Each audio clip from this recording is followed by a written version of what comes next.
অবশ্যই সাকিব আঙ্কেলের সাথে আমার সম্পর্কটা অনেক খুব ভালো। রাইট না রং বলো?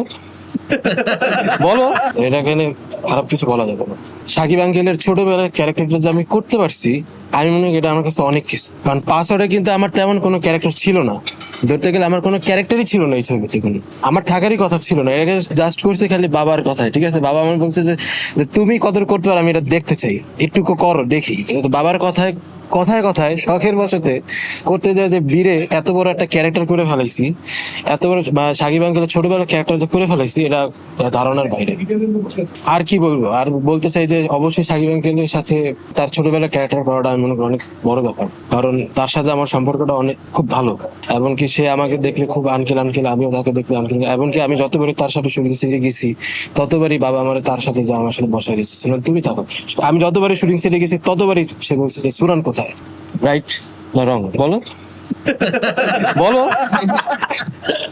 বলো। না রাইট রাইট রাইট অবশ্যই রাইট, ঠিক আছে। অর্থাৎ তার সাথে সম্পর্কটা আমার অবশ্যই অন্যরকম, এটা এখানে খারাপ কিছু বলা যাবে না।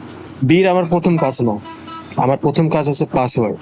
বাবা আমাকে বলছিল যে সুরান, তোমাকে একটা ছোট্ট একটা ক্যারেক্টার আছে, আফসার অ্যাঙ্গেল বলছে আমাদের যে আমার পাসওয়ার্ডের যে ডাইরেক্টর মালিক আফসারি, তা আফসার অ্যাঙ্গেল বলছে যে তোমার কথা, তোমার ছোট্ট একটা ক্যারেক্টার দিব আমি, ঠিক আছে? এটা বিশেষ করে আমার বাবার কথা হচ্ছে, বিশেষ করে আমার খুব একটা শখ, দেখি তুমি কেমন করতে পারো। তো বাবা প্রথমে আমার নিয়ে গেল, নিয়ে যাওয়ার পরে আমি একদিন শুটিং করলাম।